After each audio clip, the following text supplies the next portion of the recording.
family circle. Hallelujah.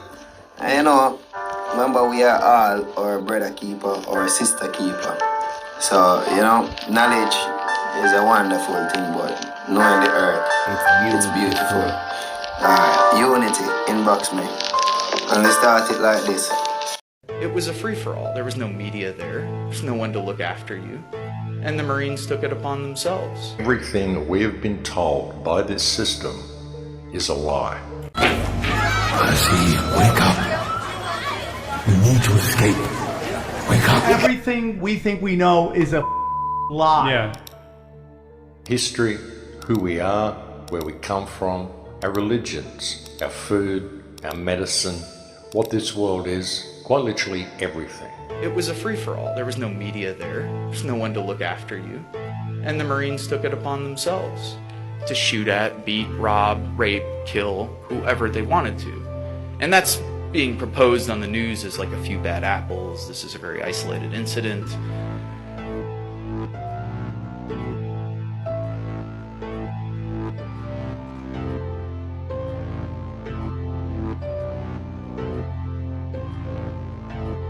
We pretend as though the military is like a jobs program. It's college benefits. You can learn job skills there. You know, trying to shift the way people have thought about the military. At essence, what the military is, of course, is an institution for death and destruction. So what you're taking is 17, 18, 19-year-old kids.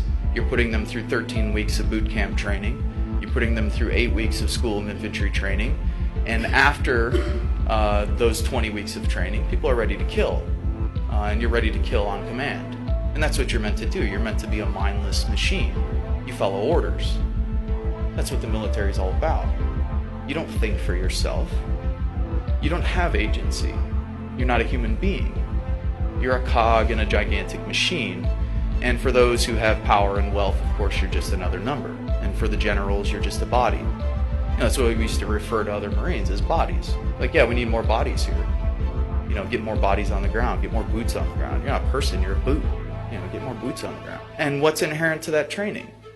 Well, people in the Middle East are referred to as sand niggers, hajis, camel jockeys, towel heads, barbarians, terrorists, women, bitches, cunts.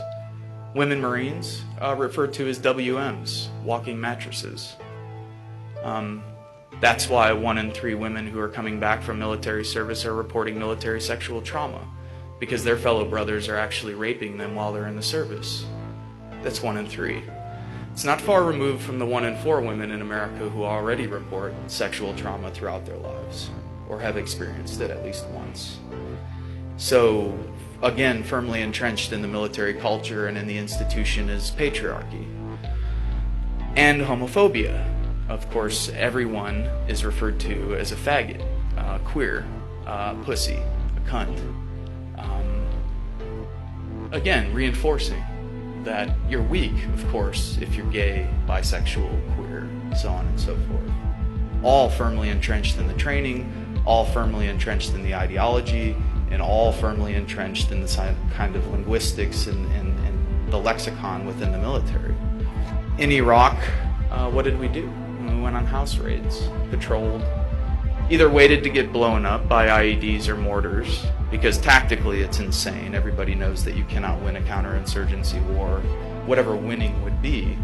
It's never happened. You can talk to the British who've been to Malaysia, you could talk to the French who've been to the Algiers, you could talk to the Americans and Australians and the rest who've been to Vietnam and Korea, and the Soviets in Afghanistan, and the United States in Afghanistan and Iraq, and every single time militarily have had their asses kicked, and rightfully so.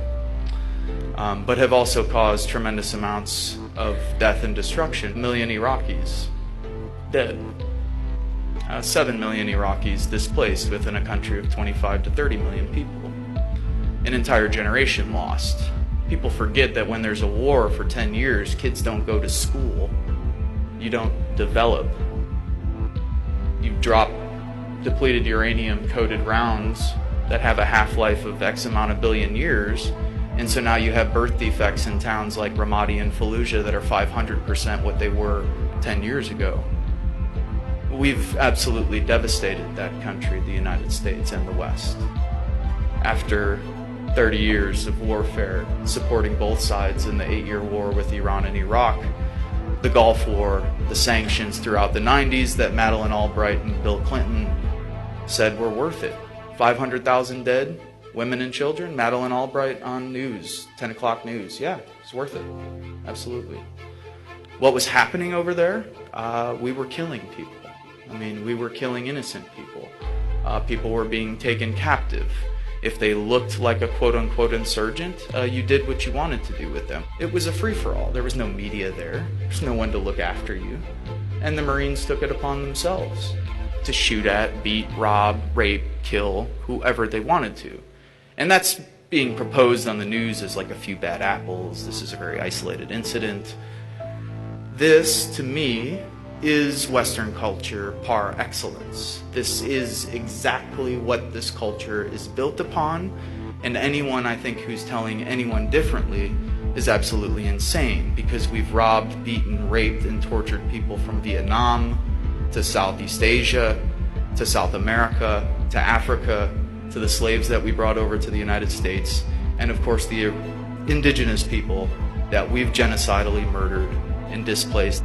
We operate 900 to 1,000 military bases worldwide and have overthrown democratically elected governments from Libya to Iran to Chile, and right now as we speak, drones are killing civilians from Pakistan to Somalia, all in the name of American empire and all with American tax dollars.